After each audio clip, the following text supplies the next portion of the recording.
क्या हो अगर आप जिस इंसान से सबसे ज़्यादा प्यार करते हो वो दुनिया से चला जाए।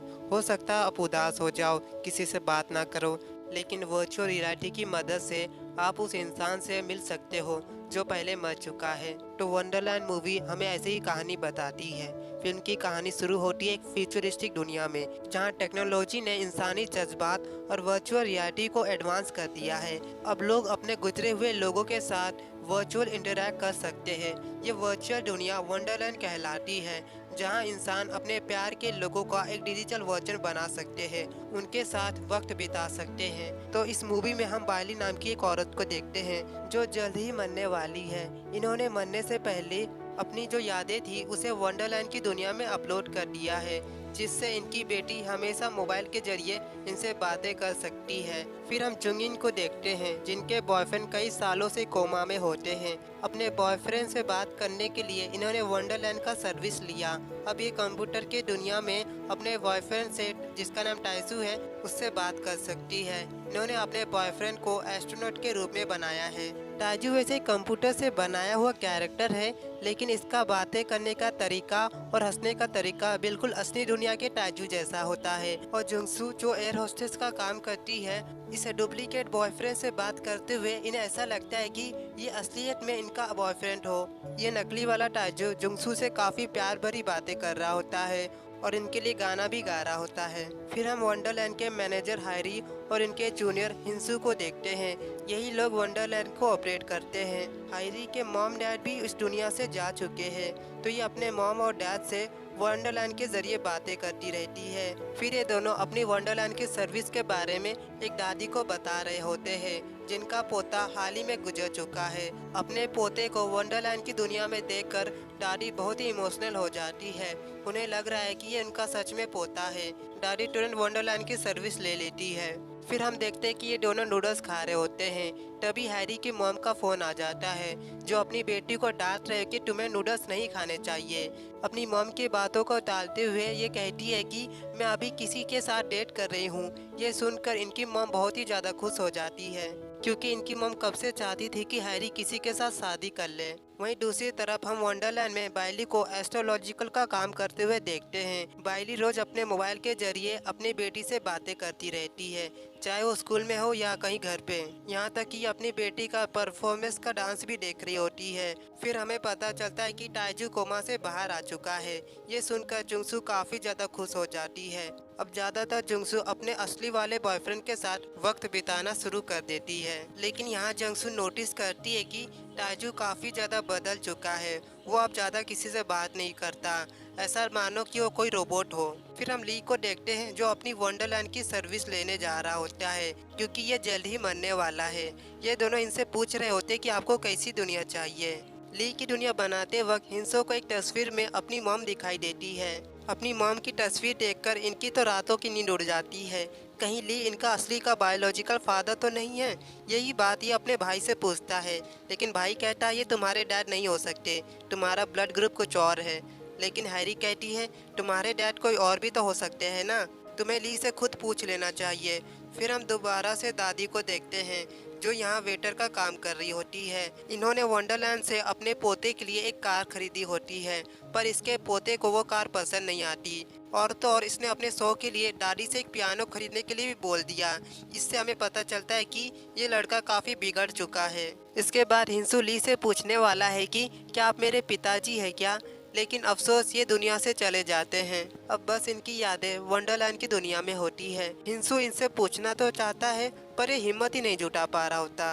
फिर बाली रात के समय अपनी बेटी से बात करना चाहती है, पर इनकी मॉम बात करने से मना कर देती है। बाली अपनी मॉम को कहती है आपका शुक्रिया, आपने मेरी बेटी का काफ़ी ध्यान रखा है, मैं आते समय आपके लिए कुछ लेकर आऊँगी। असल में बाली को ये नहीं पता कि वो अब मर चुकी है। ये बात सिर्फ इनकी मॉम ही जानती है। यहाँ तो दादी इस वंडरलैंड की सर्विस को बंद करना चाहती है, क्योंकि इन्हें मालूम है कि इनकी बेटी अब कभी असली दुनिया में नहीं आ पाएगी। फिर हम बायली को सुंजू नाम के आदमी से बात करते हुए देखते हैं, जो इन्हें बोल रही होती है कि मेरी मॉम जरूर मुझसे कुछ छुपा रही है। तभी सुंजू को कोई बुला रहा होता है। असल में यह हैरी होती है और जुंगसू भी इस वंडरलैंड में काम करता है। इसे पता लगाना है कि वंडरलैंड की दुनिया में ये लोग क्या सोचते हैं। क्या फील करते हैं। वहीं दूसरी तरफ रात में जुंगिंग की तबीयत काफ़ी ख़राब हो जाती है और यहाँ टाइसू अपने दोस्तों के साथ पार्टी कर रहा होता है। ये सब जुंगिन को जरा भी पसंद नहीं आ रहा होता।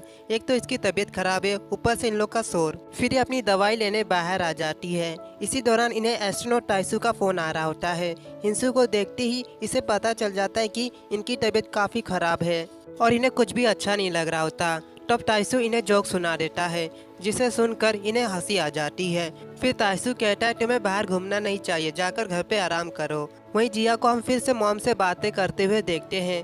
दादी कहती है कि जिया मोबाइल को रखो, जाकर तैयार हो, हम कल चाइना जा रहे हैं। तब जिया कहती है मुझे मॉम के पास जाना है, मैं चाइना नहीं जाने वाली। ये सुनकर दादी गुस्से में आकर मोबाइल को छीन लेती है और अपनी बेटी को बोलती है यहाँ तुम दोबारा से फ़ोन मत करना। अपनी मॉम से ये बातें सुनकर बायली काफ़ी उदास हो जाती है। वहीं हैरी दादी के पोते से बात कर रही होती है। पोता कहता है मेरी दादी का है, उनसे कहो कि मेरे लिए जल्दी से एक सूट खरीदे। तब हैरी कहती है माफ़ करना, तुम्हारी दादी दुनिया से जा चुकी है। ये सुनकर इनका चेहरा उदास हो जाता है। अब इन्हें पता चलेगा कि दादी के बिना ये क्या चीज़ है। फिर हम एयरपोर्ट पे टाइसू को देखते हैं, जो जुंगसू के साथ बासो लेना जाना चाहता है, पर जुंगसू ये कहकर मना कर देती है कि तुम्हारी तबीयत ठीक नहीं है, तुम मेरे साथ नहीं जा सकते। टाइसू कहता है मैं पूरी तरह से ठीक हो चुका हूँ, आखिर तुम मेरे से क्या छुपा रही हो। तब जुंगी इसे बताती है कि तुम काफ़ी बदल चुके हो, तुम पहले जैसे खुशी से बात नहीं करते और मेरी चिंता भी नहीं करते। जैसे तुम पहले बात किया करते थे मुझे तुम वैसे ही पसंद थे। ये जानकर टाइसू को काफ़ी ज़्यादा बुरा लगता है और ये उदास होकर एयरपोर्ट पर बैठा रह जाता है। इसी एयरपोर्ट पे जिया और इनकी दादी जी भी आई होती है, पर यहाँ आते ही जिया कहीं चली जाती है। दादी हर जगह उसे ढूंढती है और ये माइक में अनाउंस भी करती है, पर जिया का कहीं भी पता नहीं चलता।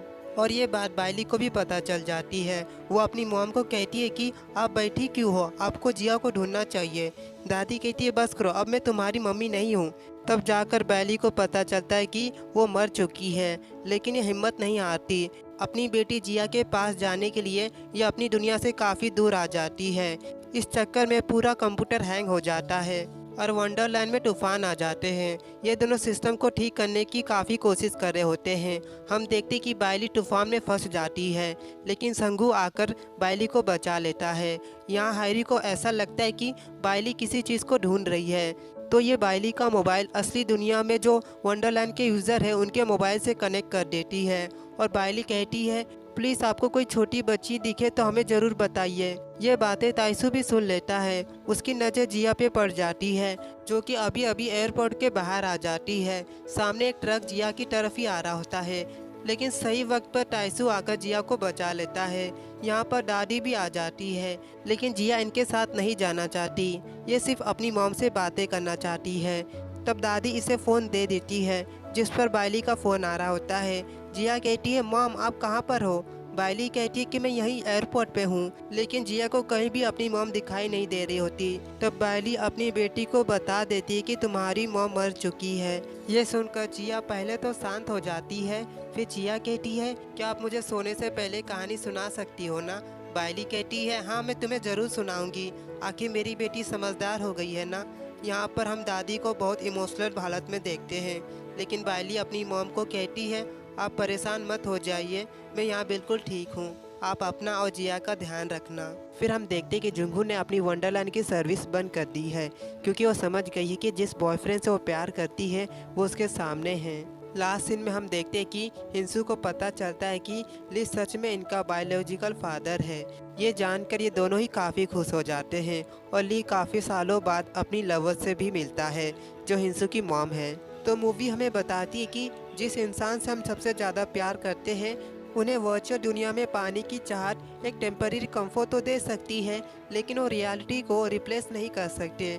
और साथ ही हमें ज़िंदगी के साथ आगे बढ़ते रहना चाहिए। बीते हुए कल को याद रखने से कुछ भी फ़ायदा नहीं होता। आज के लिए बस इतना ही, मिलते हैं अगली वीडियो के साथ।